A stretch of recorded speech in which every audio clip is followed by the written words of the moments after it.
नमस्कार मित्रांनो, मी सोमनाथ स्वागत करतोय तुमचं आपल्या सोम मराठी सपोर्ट या युट्यूब चॅनलवरती। मित्रांनो, आपण आरटीई रिलेटेड भरपूर व्हिडिओ आपल्या चॅनलवरती अपलोड केलो आहेत आणि आरटीईचा फॉर्म ऑनलाईन कसा भरायचा याच्यावरती सुद्धा डीप मध्ये व्हिडिओ आपल्या चॅनलवरती अपलोड करण्यात आलेला आहे। आणि जे काही व्हिडिओ आपण अपलोड केलेले आहेत मित्रांनो, त्या व्हिडिओवरती भरपूर कमेंट येत आहेत मित्रांनो। भरपूर जणांच्या वेगवेगळ्या क्वेरीज आहेत मित्रांनो। भरपूर जण कमेंट मध्ये त्यांच्या क्वेरीज आपल्याला विचारत आहे, त्याचं सोल्युशन आपल्याला विचारत आहेत। या व्हिडिओमध्ये मित्रांनो सर्वांच्या कमेंट मी तुम्हाला या व्हिडिओच्या माध्यमातून वाचून दाखवणार आहे आणि त्याच्यावरती सोल्युशन सुद्धा तुम्हाला या व्हिडिओच्या माध्यमातून सांगणार आहे, जेणेकरून मित्रांनो फक्त ती कमेंट जर मी एखाद्या कमेंटला रिप्लाय दिला तर फक्त त्यांच्यापुरतेच मर्यादित राहतो, म्हणजे त्यांच्या प्रश्नाचं उत्तर त्यांना समजतं। तर असं नाही व्हायला पाहिजे म्हणून मित्रांनो मी व्हिडिओ हा बनवत आहे। तर सर्वात पहिली कमेंट आपण घेऊयात मित्रांनो। पहिली कमेंट तुम्ही इथे पाहू शकताय, प्रियंका मॅडम यांनी कमेंट केलेली आहे। या म्हणत आहेत की माझ्या मुलीची जन्मतारीख 13/5/2018 आहे, तिचा फॉर्म भरू शकते का, अशी त्यांची कमेंट आहे। आणि खाली सुद्धा त्यांनी तेच कमेंट केलेले आहे, वय बसतं का विचारलेले आहे, डेट ऑफ बर्थ मेन्शन करून विचारलेले आहेत त्यांनी। तर 13/5/2018 हे आरटीई ऍडमिशन साठी वय बसत नाहीये। आरटीई ऍडमिशन साठी 1 जुलै 2018 पासून ज्यांचं वय आहे मित्रांनो, डेट ऑफ बर्थ आहे, ते आरटीई अंतर्गत बसतात आणि 1 जुलै 2018च्या खाली ज्यांचं वय आहे त्यांचं आरटीई साठी वय हे बसत नाहीये। तर आता आपण नेक्स्ट कमेंट घेऊयात। नेक्स्ट कमेंट घेत असताना तुम्ही इथे पाहू शकताय, शंकर काळे सर हे विचारतायत, सर कास्ट सर्टिफिकेट फादरचे आहे चालते का? तर वडिलांचं कास्ट सर्टिफिकेट हे चालतं, काही टेन्शन घेऊ नका, तुम्ही फॉर्म भरून टाका। वडिलांचं कास्ट सर्टिफिकेट आरटीई ऍडमिशन साठी चालतं।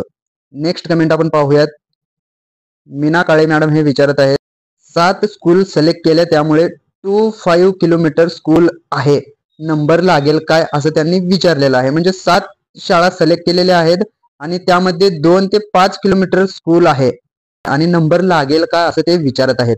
नंबर लागेल का हे एक्झॅक्ट आपल्याला सांगता येत नाहीये, कारण त्या शाळेमध्ये जर 5 वॅकन्सी असतील आणि त्या वॅकन्सीसाठी 10 ऍप्लिकेशन आले तर लॉटरी अंतर्गत नंबर काढला जातो आणि त्या लॉटरीमध्ये कुणाचं नाव लागेल हे आपल्याला एक्झॅक्ट सांगता येत नाहीये। इन केस त्या शाळेमध्ये 5 वॅकन्सी अवेलेबल आहेत आणि 5च ऍप्लिकेशन आले तर अशा केसमध्ये नंबर हा लागू शकतो। हा प्रश्न तुम्हाला समजला असेल। आता आपण नेक्स्ट कमेंट घेऊ। नेक्स्ट कमेंट तुम्ही इथे पाहू शकताय, नेक्स्ट कमेंट तुम्ही इथे पाहू शकताय, सर माझी मुलगी 22 जानेवारी 2022 ची आहे, मी अप्लाय करू शकतो का, असं यांचा प्रश्न आहे। किशोर जाधव सर हे प्रश्न विचारत आहेत। तर नर्सरीसाठी वयाचे 8 हे 3+ ठेवण्यात आलेले आहे। डेट ऑफ बर्थ नुसार तुमच्या मुलाचे जर 3+ वय बसत असेल तर तुम्ही ऍडमिशन आरटीई साठी घेऊ शकताय, फॉर्म हा भरू शकताय। एज क्रायटेरियावरती ऑलरेडी आपल्या चॅनलवरती व्हिडिओ अपलोड करण्यात आलेला आहे डीप मध्ये, तो व्हिडिओ तुम्ही एक वेळेस पाहून घ्यायचा आहे। त्यांचीच कमेंट आहे मित्रांनो, खाली पण सेम प्रश्न आहे। तर आता आपण नेक्स्ट कमेंट पाहूयात। नेक्स्ट कमेंट पाहत असताना तुम्ही इथे पाहू शकताय, माझा मुलगा 21/5/2018 मी अप्लाय करू शकतो का, असं त्यांनी सांगितल्याचं नाव आहे। तर 21/5 मगाशीच आपण पहिल्या कमेंटलाच उत्तर दिलं होतं की 1 जुलै 2018च्या वरती ज्यांची जन्मतारीख आहे तेच आरटीई साठी ऍडमिशन घेऊ शकणार आहेत। तर आता आपण नेक्स्ट कमेंट घेऊया। नेक्स्ट कमेंट तुम्ही इथे पाहू शकता, जॅक असं त्यांचं चॅनल हँडलचं नाव आहे, ते विचारत आहेत, भाई मैंने फॉर्म फिल किया था लेकिन एक मिस्टेक हो गई, आधार कार्ड नंबर मैंने अपना डाल दिया है, अब क्या वो फॉर्म को डिलीट कर सकते हैं? अगर आपने खुद का आधार नंबर डाला है तो आपने फाइनल सबमिट किया नहीं होगा तो ही तुम फॉर्म डिलीट कर सकते हो।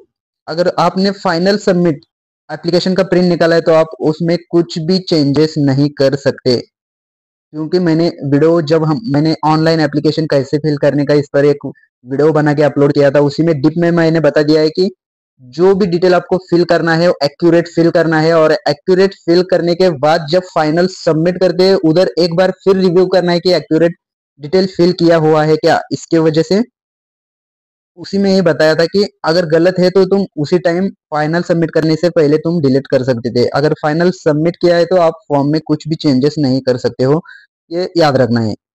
तर आता आपण थोडंसं वरती येऊन नेक्स्ट कमेंट पाहूयात। नेक्स्ट कमेंट तुम्ही इथे पाहू शकताय, कास्ट सर्टिफिकेट आईचं चालेल का?